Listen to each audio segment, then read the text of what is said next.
Aloha, everyone. Hello, Welcome. welcome. We are simultaneously casting on several platforms. So let's see. I see it went live on your channel. Oh, now I see it's going live on my channel too. Cool. Oh, and I just got notification from Facebook. So I think we are live now, finally. Oh, yes, I see Beth on my channel. Aloha, Asphasia Rising. Hi, Beth. Let's see. Oh, I just got a message from Emily saying that, let's see, hang on, absolute nonsense happening on my laptop. Okay. Emily will be with us shortly. Excellent. Okay. Well, welcome everybody. We're here today to talk about this magnificent deck. Jonathan and I want to say, I don't know if we could call ourselves groupies of Emily Carding, but we've been taking workshops with her. And those of you that have been following me, I've been a fan of Tarot of the She, I don't know, long time. Really love using this deck, and more recently have acquired the Transparent Tarot as well as the Transparent Oracle, and really enjoyed connecting with Emily personally. Learned so much more about her decks, just being with the creator. Those workshops are definitely worth every penny. I just feel like my own understanding of each of the decks has deepened so profoundly just from hearing where Emily created things from. Yeah, and the About Emily to appear. Welcome to the Donnas. Hello, and Gerald, welcome to you. I will be, just one moment. I have Emily texting, so. Hi, Dee. So what we're gonna do today is once Emily gets here, we'll get her to talk a little bit about the deck. But the deck that we are sharing with you today is a circular, transparent oracle, and there are so many beautiful features of this deck. And there's a few things that I would love to ask Emily, things that I didn't get to ask in the workshop, which I will do in a little bit. But if you have any inclination towards shamanic decks, you work with nature-based decks, this is an oracle that is connected to 7 directions. So you could look at the organization of the deck in terms of 7 suits.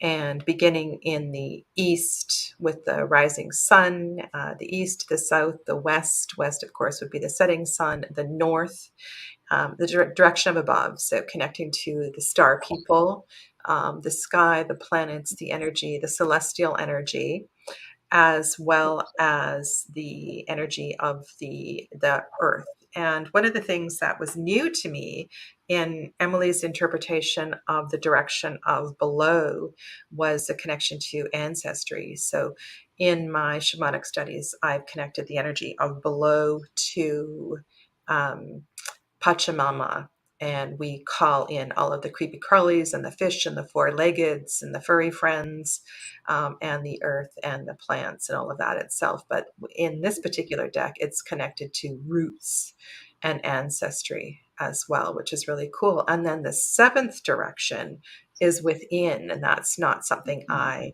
have ever worked with before. Yeah, and Donna's asking if the Tarot of the She is this a she companion oracle? It's definitely a separate deck, but it works beautifully with the Tarot of the She. And if you, that's fine. The artwork, of course, it's the same creator, so it is kind of familiar, but there are she-looking characters in a lot of these suits. And so the cards are on a light board, and I can't turn the light board on because then you won't be able to see it. But if you look at these faces, they should look very familiar. So look who's here. Let me leave solo layout. Oops. Exit. There we go. Sorry. Aloha. Aloha. Aloha. Welcome, Emily. Hi, Lovely how to are have you you doing? here. We are good. Welcome. Welcome to West Coast of Canada and to Hawaii. Nice. That sounds nice. That's a vacation I'd like to take. You're Well, welcome. to the southeast coast of England, where it is actually very sunny. It's actually quite nice today. So what time is it there? 7 p.m. Well, 7:06 p.m. because And what time is sunset? about an hour and a half. Oh, okay. Yeah, the clocks went forward recently, so we have Okay. that lovely spring, the beginning of spring thing where you keep looking out the window and going, "Oh, look at that! Still light. Look at that." Yeah. It's beautiful here too. I live somewhere where there are blossoms now, so it's gorgeous. Good.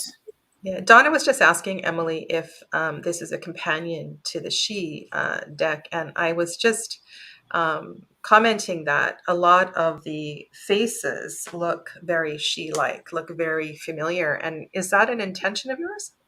Well, that's just me, isn't it?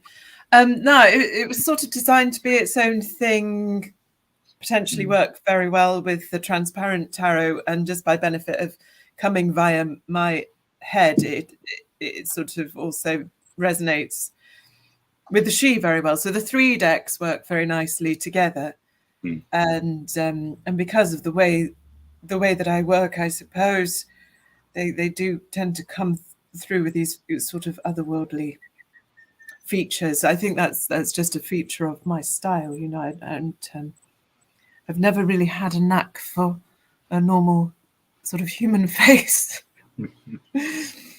I'm not that skilled to do natural looking features. Everything's a little bit otherworldly and a bit from somewhere else. So but yeah, the energy is just, you know, it's all the energies that I work with. So they all merge together and complement each other, I think.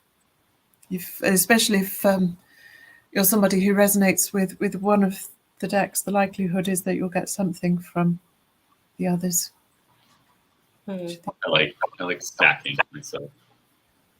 I like doing readings with all 3, and I stack first with the Tarot of the She and Transparent Tarot on top of that, and then which I got from you, Emily. So. Yeah, that's basically my daily, well, my night part of my nightly devotional practice. And you can get some really interesting things come up. I've been experimenting with 3 card readings, but each position has 3 layers. And it's really kind of gotten, I don't know, the readings are much deeper because there's more layers to see. Good.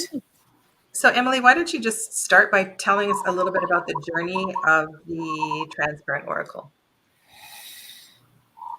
So I just got distracted by the very nearly full moon out of my window. I was like, wow. Easily distracted by beautiful things. Yeah, so I created the Transparent Tarot, and I was trying to get Schiffer Books to publish Tarot of the She, which I'd painted first, but hadn't been published in its entirety. So at that point, it had only been published as a limited edition Majors Only deck by an alchemist called Adam McLean up in Glasgow, who people who are interested in alchemy and are very, very deeply tarot nerds may know of him and his fabulous collections and his wonderful work. So it was self-published first? No, it was published by an alchemist called Adam McLean as a Majors Only limited edition deck of 100 copies. Ah, okay. The Tarot of the She was. So I was trying to get Tarot of the She published with Schiffer Books, because they'd just done the Transparent Tarot, and that had gone very well for them. And I think it was Peter Schiffer Senior who I had spoken to about this, and then he sadly passed on, and Pete Schiffer Jr. was there with all his fresh energy running Schiffer books, and he was like, "Oh yeah, but the transparent tarot is so great. Can you do another one of those?" I was like, "Oh, really?" Because, transparent tarot came to me through very direct inspiration. It wasn't like a process that led to it. It just kind of came through me and was such a unique idea. I was like, well, I don't really want to repeat myself. I can't do this. I've done that. But, if an idea comes to me for something else, then sure, but I don't think it's going to. And then I think it's 2 or 3 days later, I was like, well, okay, yeah, so it could be circular. That would be an interesting extra dimension to it. So with the transparencies, and then maybe you can rotate it and such a position. So maybe I could do something with the 7 directions and all of the work, mixed shamanism and the ceremonial magic and astrology and underworld things. And I could bring all this together and just put my own system and my quite eclectic practice into one place, so that really it's not just a deck, it's a magical system. And then I was like, oh, I'm doing this, aren't I? So I put that to them. They liked that idea. I think I made the whole thing in 6 months, got complete creative burnout. But the idea behind it really was to create something that would give you some insight into the interconnection of all things, to the way that you were interacting with the web of life as it was unfolding around you. Something that, like the transparent tarot, is fluid, but something that was a bit more metaphysical, its own original system, as opposed to your regular kind of oracle deck, where it would be much more simple than a tarot. This is in some ways more complex, but it can also be read. Once you've learned how to plug into it, you can start to read it quite intuitively, and it sort of opens portals of insight, I think. Some of the things that people have said to me after they used it, once it was out there, were very interesting in terms of how it does work for different people. But yeah, that's how it started off, with me saying, no, I couldn't possibly do that. Wait. Yeah, okay. And then 10 years later, it was reprinted. Yeah, it was very nice to go to a second edition. I sort of realized before they contacted me to ask me what I wanted to do about that, when people, because I didn't realize, whether it was popular or not. And then I started getting lots of requests for it. I've been looking at people around the world saying, oh, I've been looking everywhere for the transparent oracle. I can't find it. I'm like, really? Oh, sorry. So it sold out. And then Schiffer or Red Feather, their imprint as it is now, it gave me a choice whether to just reprint it and just put it out there again in exactly the same form, or whether I wanted to make any adjustments to it. And like any living magical system, or still very much my own personal system, in a sense, taking bits and pieces from established things, I thought, well, surely in 10 years, my practice has changed. And my practice now, being now an actor, as I wasn't working, I had trained as an actor, but I wasn't working as an actor at the time that I created all these decks. I mean, honestly, there's no way I would have had the time.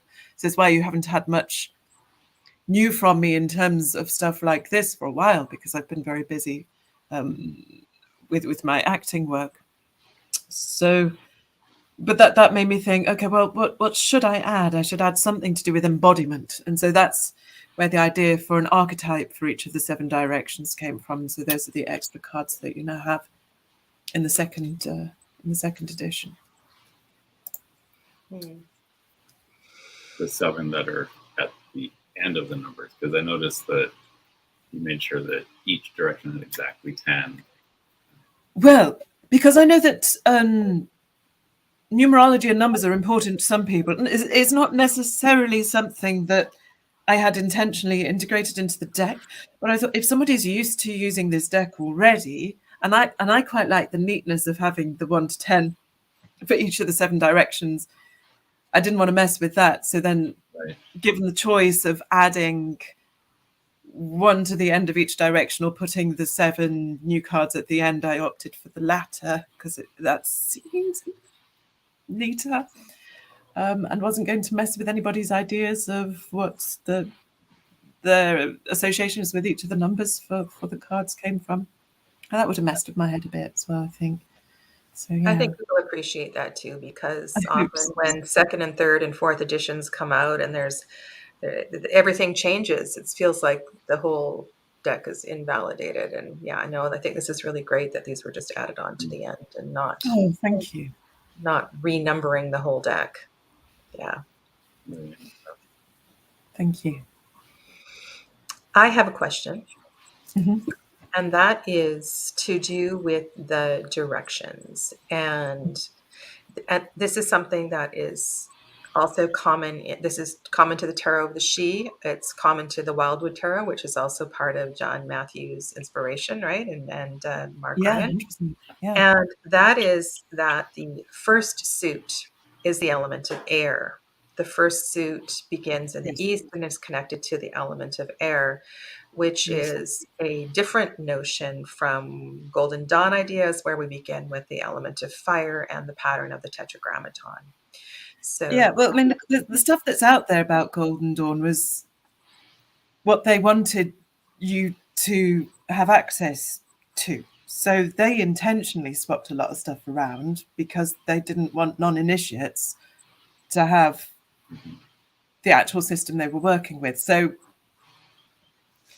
how much of that is legit or not, I don't know. But the Golden Dawn is certainly not the be-all and end-all. And for myself and John and Caitlin Matthews and Mark Ryan and various other people, the system that we've been kind of raised in, if you like, of ceremonial magic, your altar is in the east, you begin in the east, you begin with air, with spring, with the rising sun, and so forth, and all of these correspondences, and then you move round to the south. So that's basically where everything opens, where everything begins in the system that we're all familiar with. I hope that in the Transparent Oracle you can make your own choices about things like that, and just sort of adapt it accordingly and adapt your understanding accordingly. I always think with anything I create of this nature, which is essentially a tool, once it's in your hands, it's your tool, and how you use it and how you choose to interpret it is really up to you, you know. Mm-hmm, mm-hmm. But that's the reasoning behind the structure as it is. Well, I really like working with the Wildwood and this Oracle together. I feel like it's such a beautiful fit. And there's a few of the animals that overlap. And the way that the seasons move through the deck, they're a perfect fit. And it's a little bit lighter in color, so it's easier to layer for me than Tarot of the She. Well, I'm a big Tarot of the She fan. It's dark, right? So it's hard to see sometimes. Some of it is quite dark. Yes. No, quite right. Oh, lovely. I must try that. I haven't got the Wildwood out for a while. Or indeed the Greenwood, which I have in a box somewhere, precious, squirreled away. What a lovely idea. Mm-hmm. Jonathan? So, what was the hardest thing with this Oracle as far as figuring out? Like, the system was pretty easy for you because it's something you work with on a regular basis. So, what was the hardest thing about creating this? All those tiny little dots, but also the geometry of it, which is much more complex than the Transparent Tarot. Intentionally so, because I think in any area of my work, it's rare that I'm not pushing something and challenging myself and trying to make progress in something. I mean, yes, I did a very jokey dog deck, which turns out to be quite nice in practice, actually, but it's a sort of a cute thing that I did. But mostly when I'm doing stuff, I'm sort of working myself experimentally to see what's going to work and how I can push things, if I've done one thing, okay, how can I take that idea and push it a bit further? And in the case of Transparent Oracle, it was adding the circular nature of that, so that it needed to work whichever way around it was. And one of these days when I do one of these, I'll dig out the tracing paper and the sketches and everything that I do still have somewhere, where you see there's various sizes of circle, and I had all of this on tracing paper. And then within the circles, there's various different stars of different points.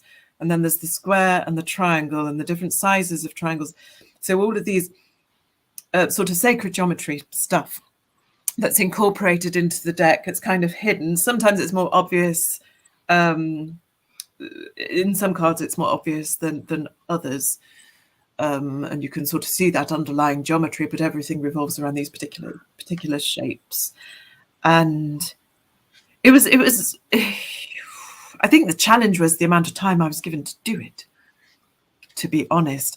But at the same time, if I'm not in hyperfocus, completely obsessed about something and pouring all of my energy into something, it doesn't get done. So I did get quite burned out, I think, by the end of the 6 months where I was making all that artwork and then the book. It was a lot, but like, I think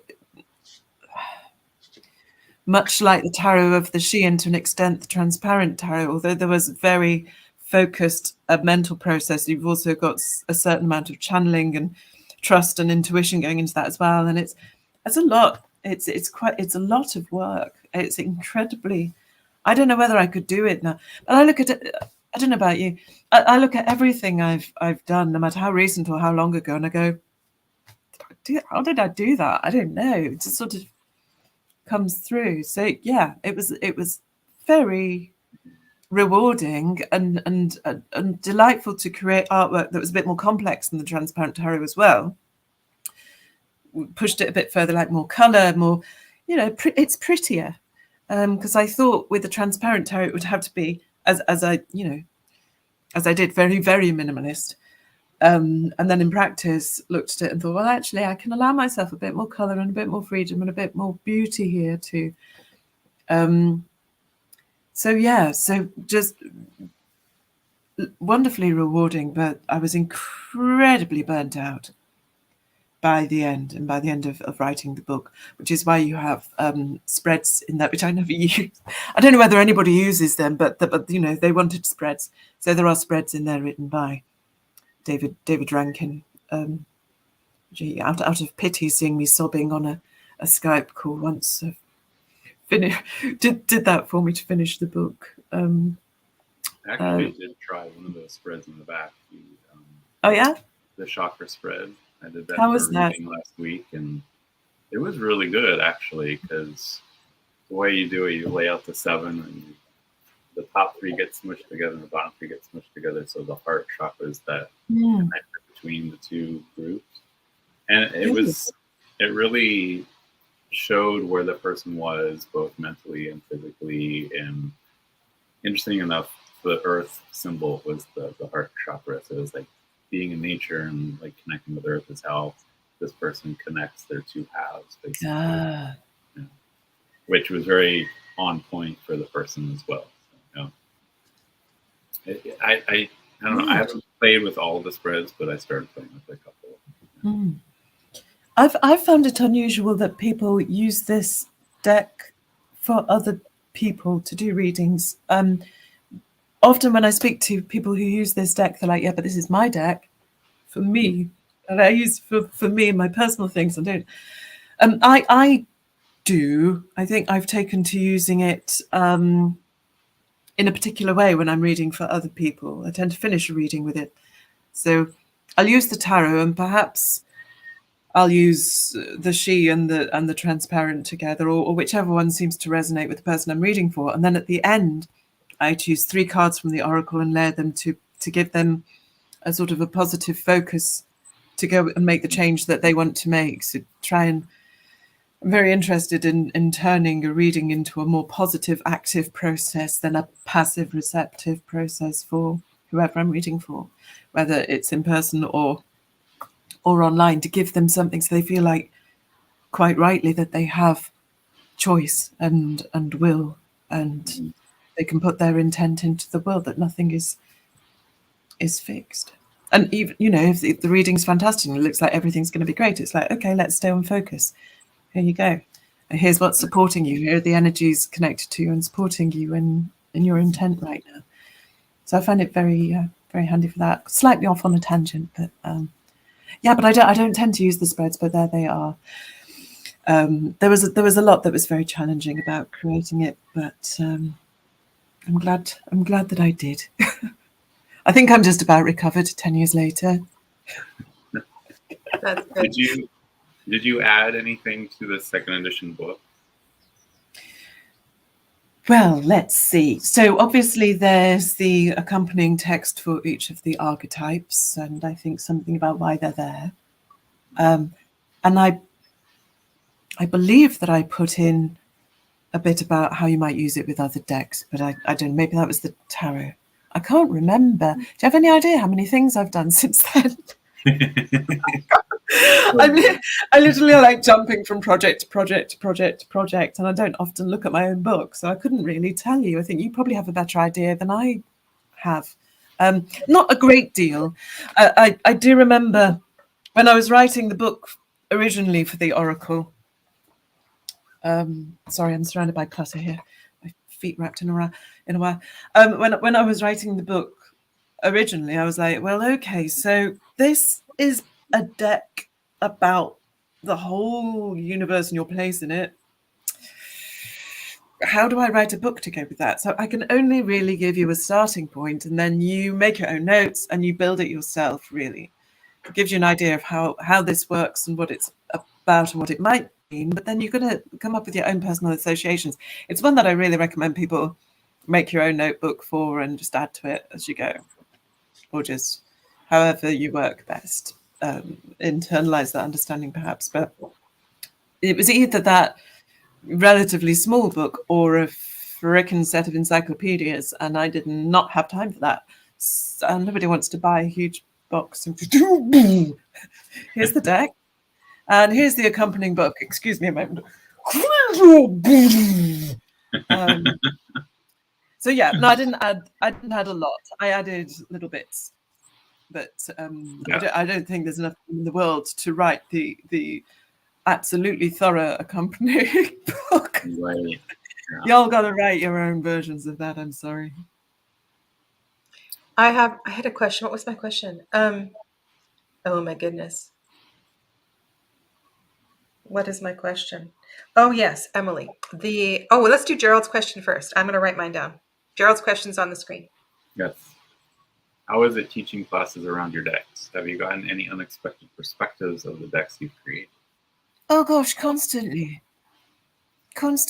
Ever since the Transparent Tarot first came out, and then followed a few years later by the Oracle, and I'm constantly learning from other people, and I'm always very, very grateful for the work that other readers and the explorations that other people have done with them. Casting my mind way back, there's been people who've gone, and look, I do this, and I was like, great, run with it. I mean, the deck itself continues to surprise me all this time later, but because every mind walking around this world is experiencing the world in its own unique way, through whatever our gathering of perceptions and understandings has been to that point. So every set of eyes, every heart, every mind that uses these decks is experiencing them in a way that is different from me. So they're going to have different ideas and perceptions and things. And it's all fascinating, and I love that. I can't think of any specific examples. I'm wondering actually whether the whole film strip thing with the Transparent Tarot was originally very early on somebody else taking it and going, oh, look at this, it looks like a film strip, it looks like a storyboard type thing. there was definitely some really nice ideas, and there's things that other people do with the transparent oracle that I wouldn't do that works for them. That's great. The whole system built into it that you should be able to rotate it, that's absolutely intentional and meant to be there. But it makes me kind of, because I designed it with the sacred geometry and in particular to be symmetrical and beautiful in a particular way and sort of work, and that works with my brain. When I see it not lined up like the way that it was created and it's a slightly at a funny angle or something, like some people might just put it down just however it comes out, it makes me a little bit twitchy. But I'm absolutely fine with other people doing that, so long as they don't show me. It's fine. But people will get their own understandings and their own insights from that, and it's actually a really nice organic fluid way of doing it.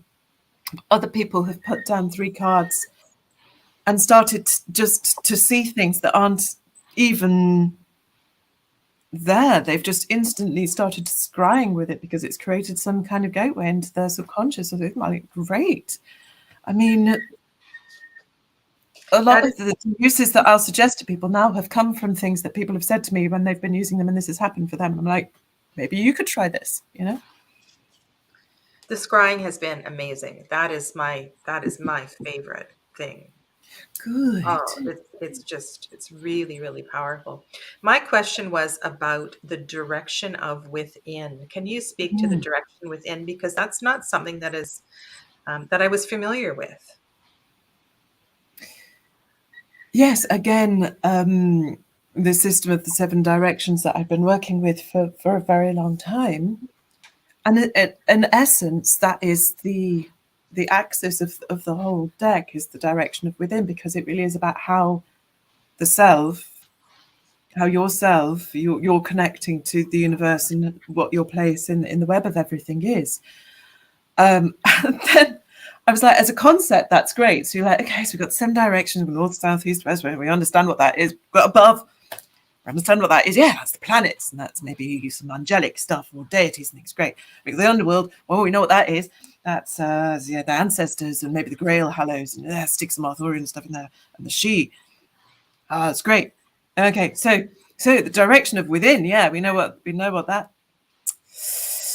Oh, because we know what that is, right?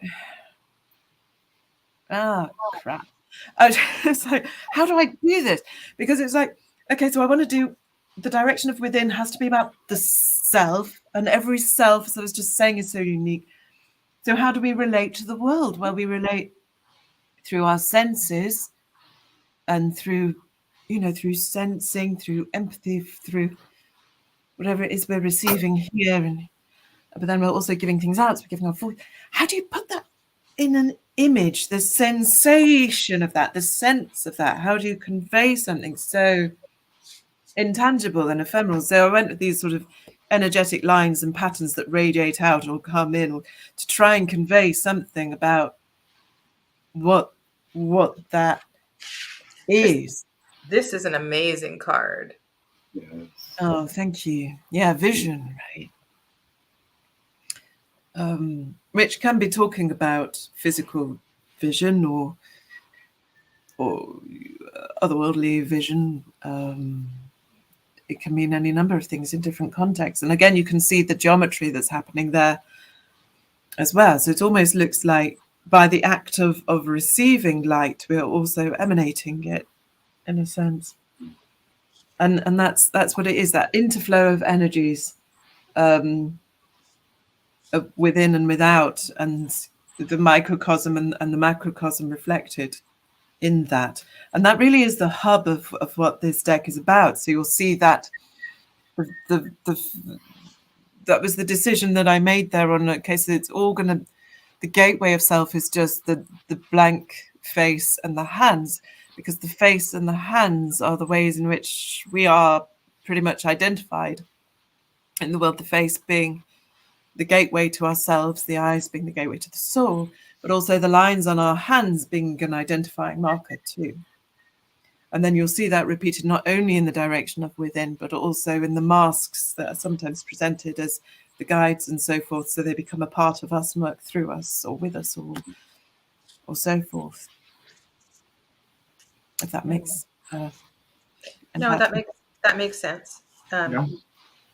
And the number 7 is so very powerful and significant. And I think I find it odd that in the shamanic training that I did, that there wasn't 7 directions. There was always 6 directions.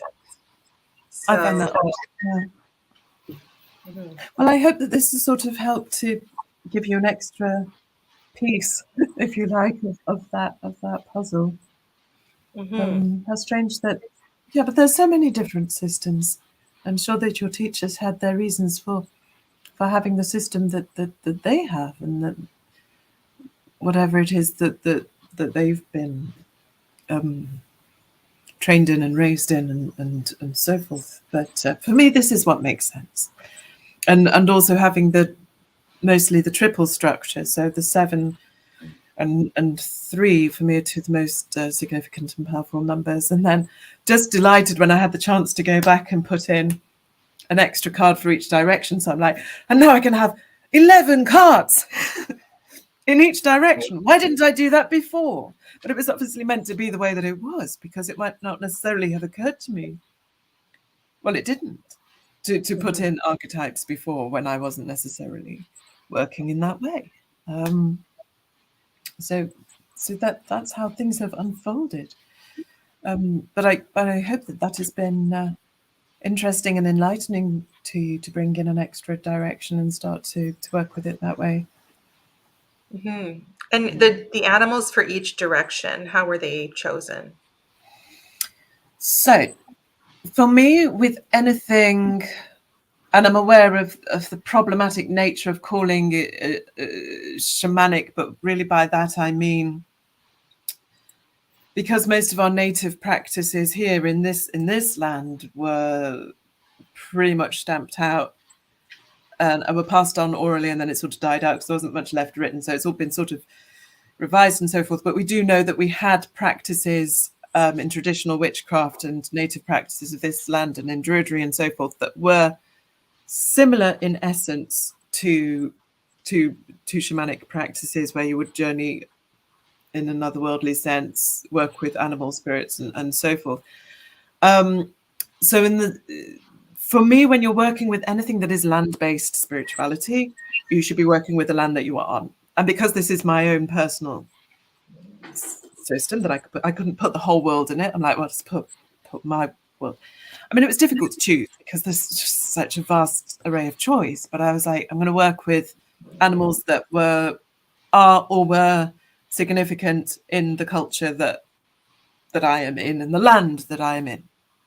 So I've started off there, then looked at mythologies of the various and sort of symbolic significance, and tried to find a good balance in there that would give you, even if they're not necessarily animals or birds or whatever that you would necessarily have had as much contact with, that everything was covered in terms of what you would need from a tool like this. And that was a decision-making process for sure. Okay. Can you address Kimmy's question? Never considered pairing it. Could you explain how you do this? Put one of them on top of the other one? I'm not sure what you mean. Never considered pairing it. What do you mean, Kimmy? I have your. Are you talking about the two transparent decks together? Does she mean? I don't know what their pronouns are. Do they mean that they have both decks, the transparent and the oracle, or the she? Be open to whatever you see in front of you. So if you're talking about using the transparent tarot and the oracle together, like you're being shown here, with all of this, it doesn't need to be complicated. You don't need me to tell you how. Find your way of doing it. Look at what's in front of you. Always start with any tarot, with any oracle, this or anything else. If you've picked it because you resonate with it, then trust that and sit down and just put the book to one side to begin with. Look at what is in front of you and tell a story. Start with that. I mean, start with just listing the basic details that you see in front of you, and then you'll be surprised at how much information you get. And then what feelings does that image give you? What starts to happen in your body? What starts to happen in your mind? Does it tell a story? Does it start to move? However you work, just let that process happen and trust that process and observe that process, and then let things come through. Don't get caught up in, well, how do I do this? What's the correct way? There's no correct way. Find your way. But literally, this is a lovely way of doing it. I always like to use 3 cards, but that's just me because I like the number 3.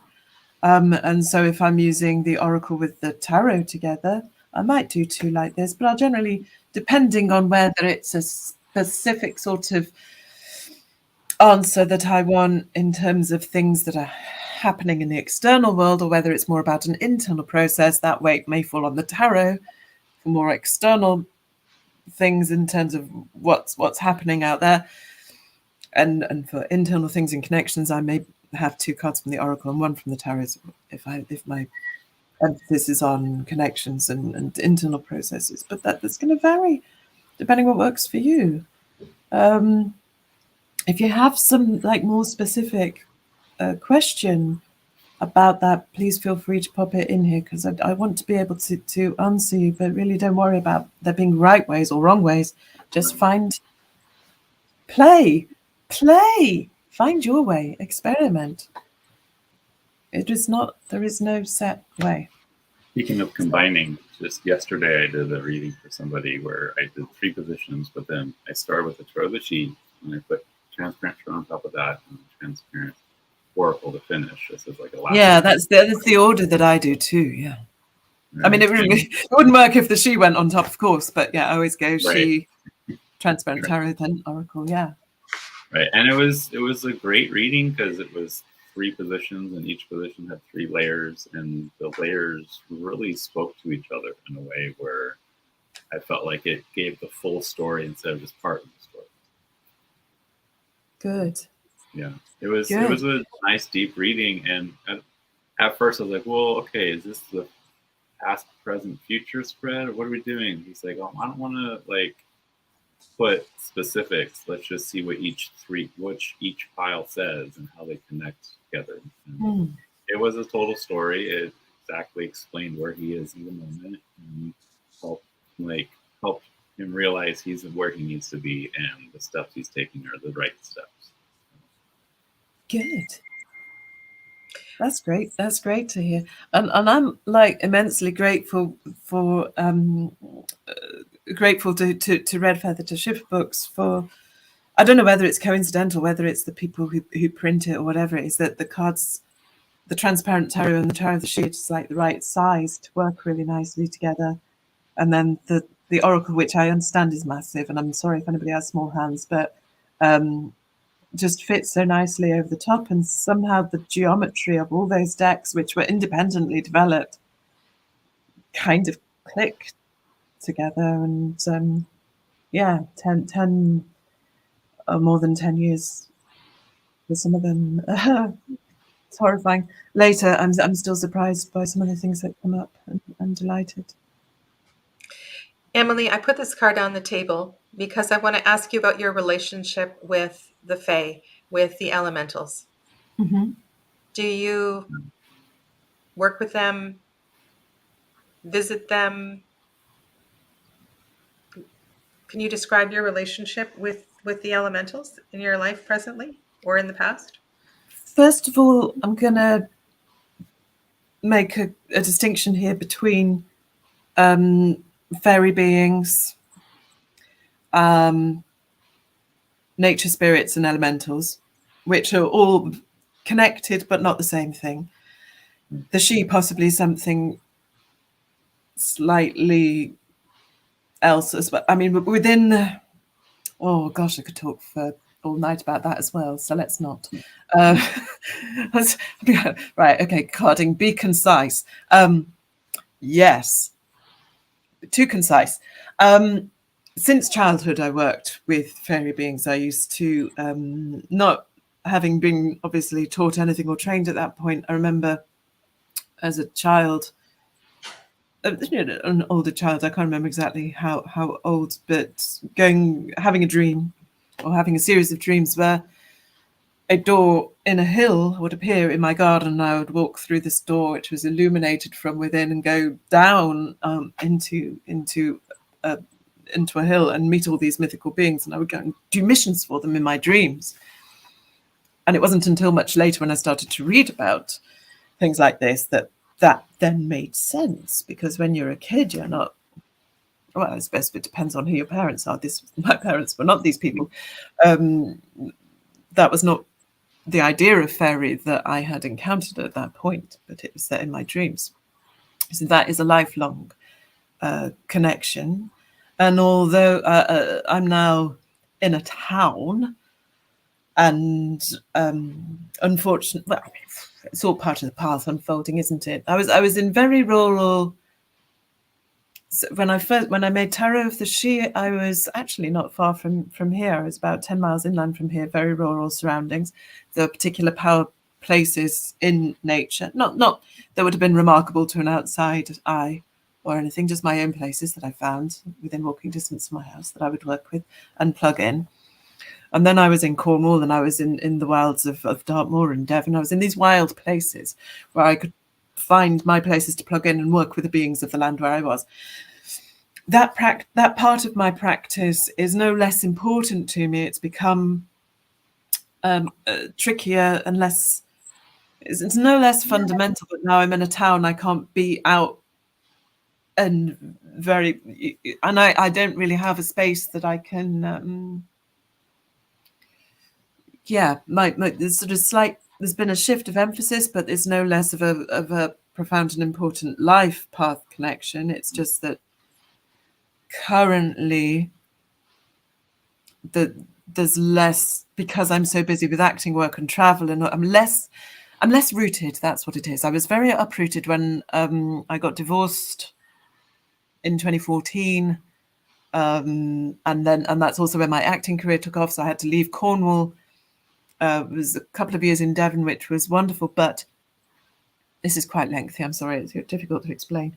I was in Dartmoor, which is a very wild and very powerful place, for 2 years. And I could, if I'd stayed, it would have been the world's most impractical place to be in terms of an acting career and also my child. Because they were struggling in the educational system. The school that I had moved there in order to put them into had turned around and turned them down. Then they got booted out of the state school, and then they were out of school and alone and isolated in the middle of nowhere for a good year, which was not good for their mental health. It wasn't great for mine. And I had to move away from the countryside. And so I think that possibly there's been less emphasis on that particular side of my practice, but it's a fundamental part of me, and always will be. And so in my work with the goddess Hecate, which is probably one of the main focuses of my magical practice now, because I can do that inside my flat. I wouldn't advise doing too much fairy work inside your houses, kids. My particular role in terms of her service is connected to the fairy realm and to the guardians of the inner realm and so forth. That's a very long-winded way of saying, yes, that's very important to me and always has been my whole life. I think it's a big part of why I'm here. Yeah. And the Tarot of the She was always intended to be more than a tarot. It was always intended as very much a spiritual mission on my part, very much a gateway. And that is why when I came to make the Transparent Oracle, I was trying to get the Tarot of the She published. It wasn't because I'm like, I made a thing and I want it published. It was like, this is the thing that I have been told to give to you to get out in the world and make it accessible to as many people as possible, because it's part of my magical and spiritual mission in this world to strengthen the connection between the worlds. If that doesn't sound like a pretentious thing to say. What came first, the chicken or the egg? The She or the workshop with John Matthews?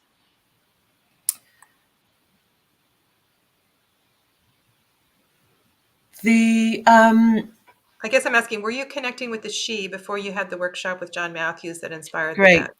So yes, I was, but not necessarily by that name. So there's a sort of intrinsic deep spiritual connection that's always been there.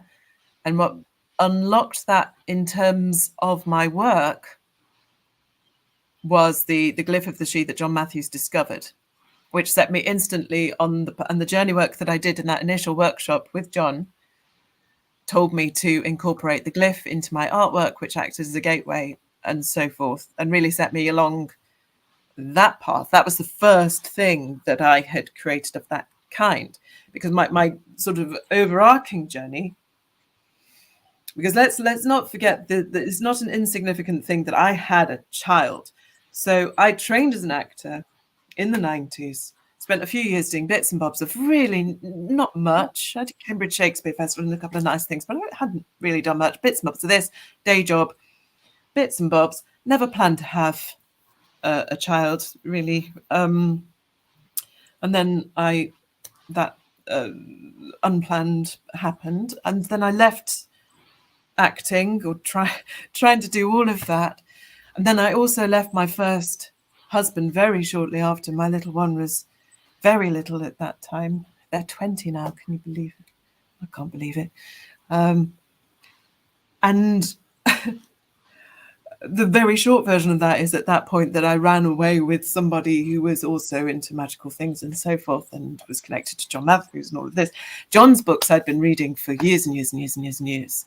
From very early. Oh, I'm rambling now. But I've been reading John's work since I was like a teenager. So I was always aware of his work, but I didn't know him personally at that point. And then it was through that second marriage and relationship that I connected with John and started working with him, and actually started to actually get to practice some of the things that I've been reading about for so long. And strangely, the time that I then found myself with, because I was a parent and because I was gave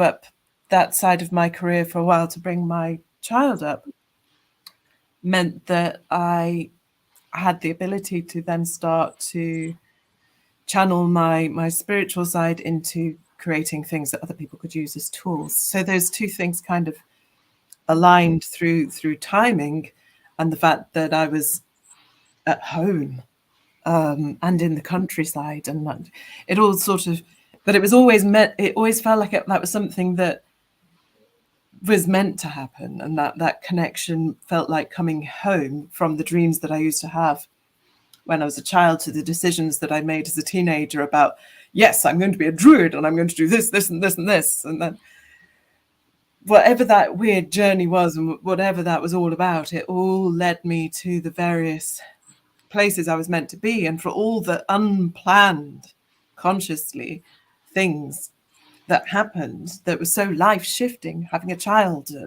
2 divorces, various places that I've lived, it's all been part of that. And through all of that,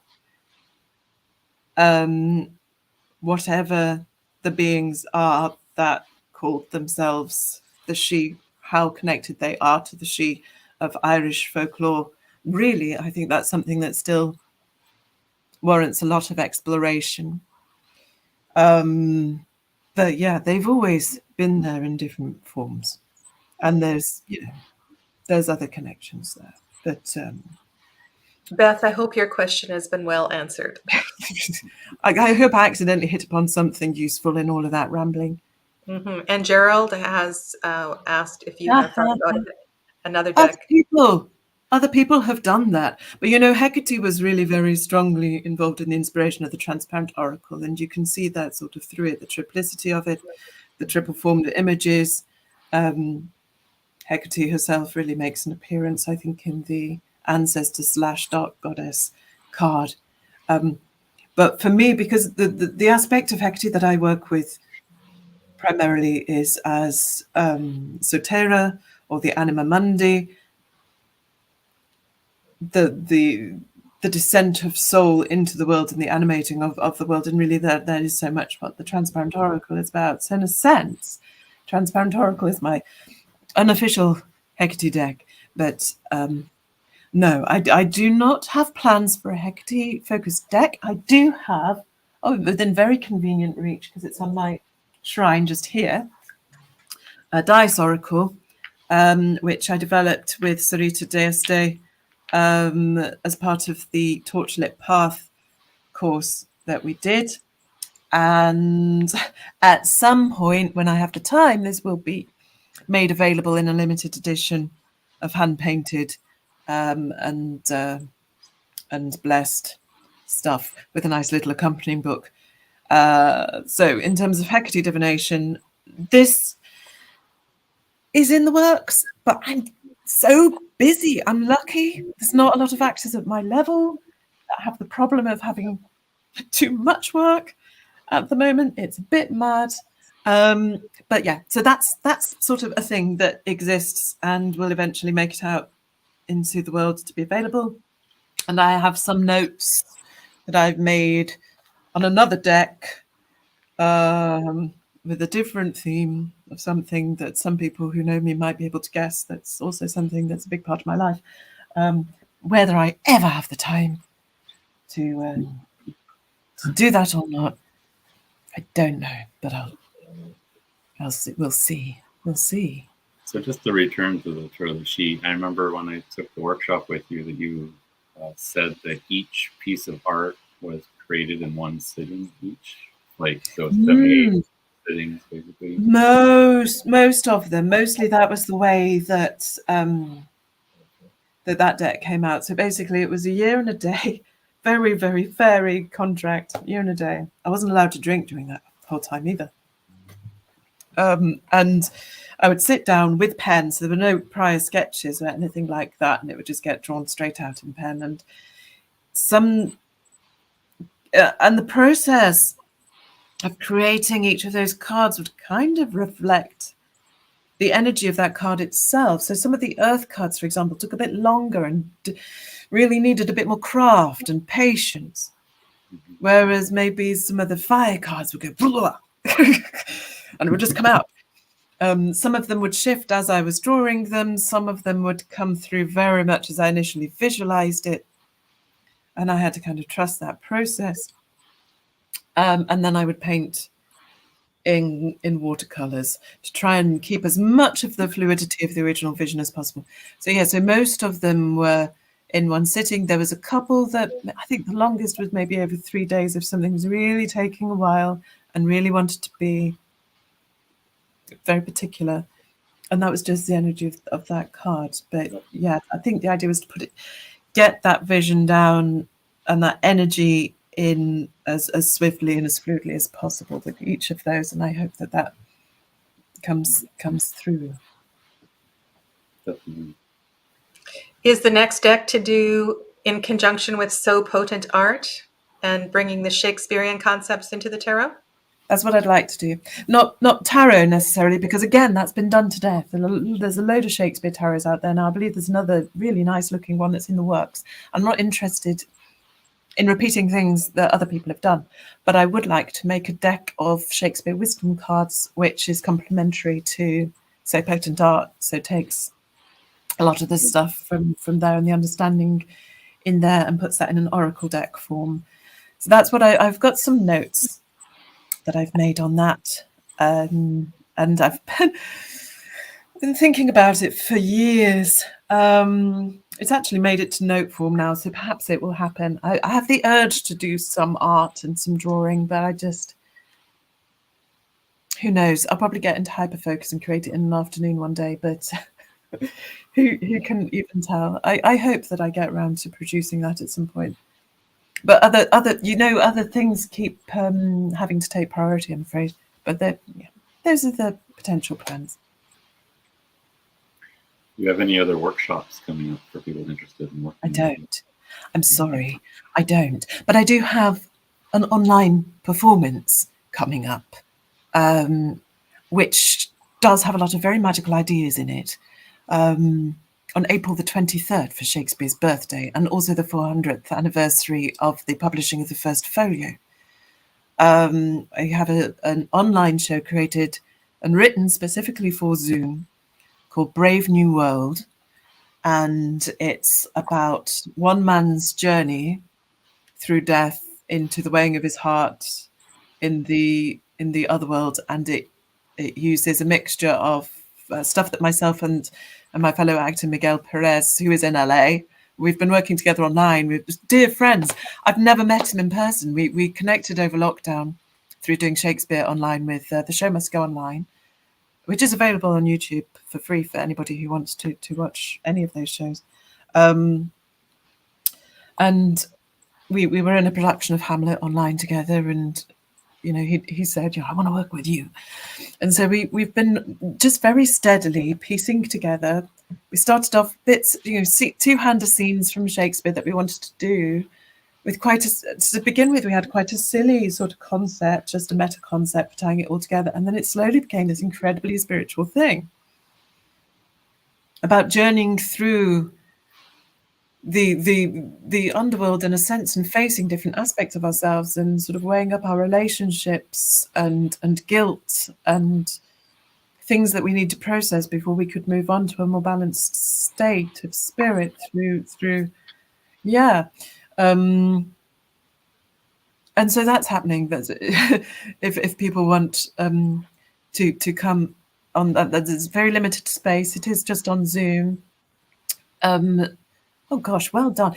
Everybody in the chat is so on it. They're like, here's a link to that, here's a link to this. Thanks so much, Peter. It's great, well done.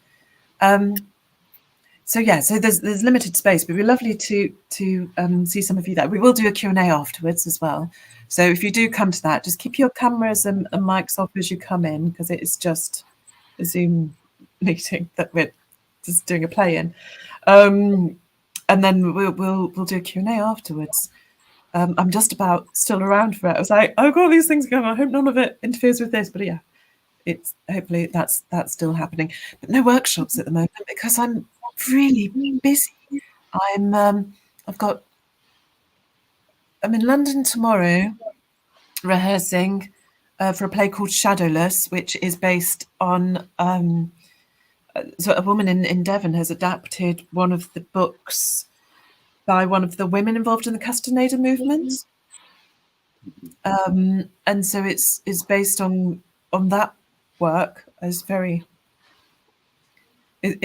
quite shamanic. It's a little bit culty, but it's good. So it's a fascinating play. So we start work on that tomorrow in London. We're going to have like maybe 2 days rehearsal before we're on. It's insane.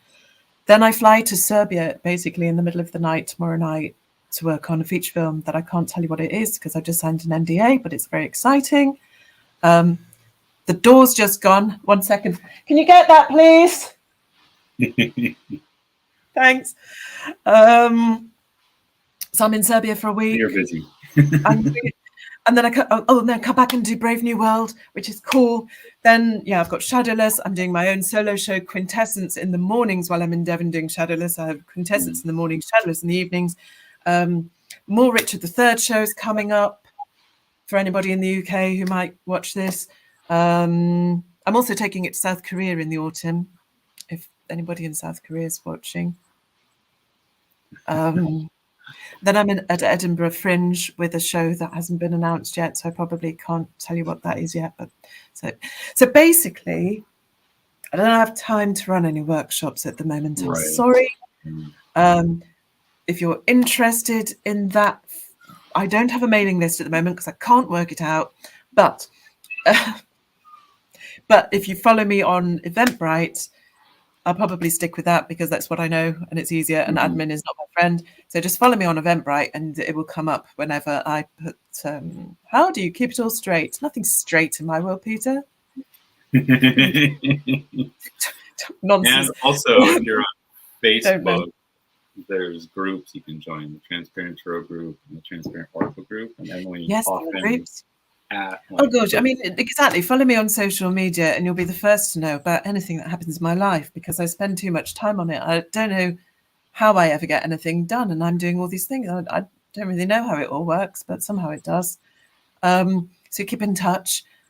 And Oh, somebody's just, I do need to go now. Somebody's just Yeah. asked, how do I feel about Upstart Crow? I love it. It's like there's a comedy written just for me. It's like Blackadder, but Shakespeare. I didn't like it at first. I didn't like the first couple of episodes, and then I stuck with it, and I was like, actually, they made a comedy just for me. Very happy. I love it. Are there any other outstanding questions that I can quickly get to? So thank you so much for I get joining back us. to learning lines and Yeah. questioning all of my life choices. No, I'm having a lovely time. It's a bit manic, but it's great, and I'm very lucky, and I'm very grateful. Thank you so much for joining us. And It was an honor to have you here today. Thank you so much. Yeah. Thank you so much for inviting me, and it's wonderful to share all this with you. And it's just a joy to see that how you're using the work that I put out into the world. So thank you. Thank you Let's for go. creating this amazing work too. Off you go. Off you go. Lovely to see you. Lovely to see you. Take Bye. care. Bye-bye. Bye-bye. And thank everyone for being here. Yeah. I just wanted to address the book that I mentioned earlier on. Oh, yes. So when Emily was telling her story about as a child in contact with other folk, she was differentiating between the types of elementals. As a child, I read a story called The Secret World of Og, which was written by a very well-known Canadian author, Pierre Berton. And in this story, the children go underground beneath their playroom floor. So they're playing in their playhouse, and there's a saw that comes up through the floor and cuts a hole in their playground floor. And so the children have this secret access into this other world. And it is so real and it is so beautiful that this somewhat, you would think, stoic sort of character is writing about this magical world. But it just reminded me of her story and just how it's all right there. And yeah, it's kind of beautiful. If we just could pierce the veil, right? Yeah. If we could. Yeah. So thank you, everybody. I hope your questions got answered. And if not, we can always get together with Emily again in her very busy schedule. Maybe not. In her very busy schedule. Maybe in 6 months or something. Yeah. Thank you for hosting this, Sadhana. Oh, my pleasure. And yeah, a little bit of chaos. We're kind of broadcasting in lots of different directions. And so if your comment didn't get highlighted, I do apologize. It's the first time I have done this really big multi-broadcasting thing. So thank you all again. First time for me as well. So I think it worked pretty well. Okay. Bye, everybody. Have a lovely rest of your day. Aloha.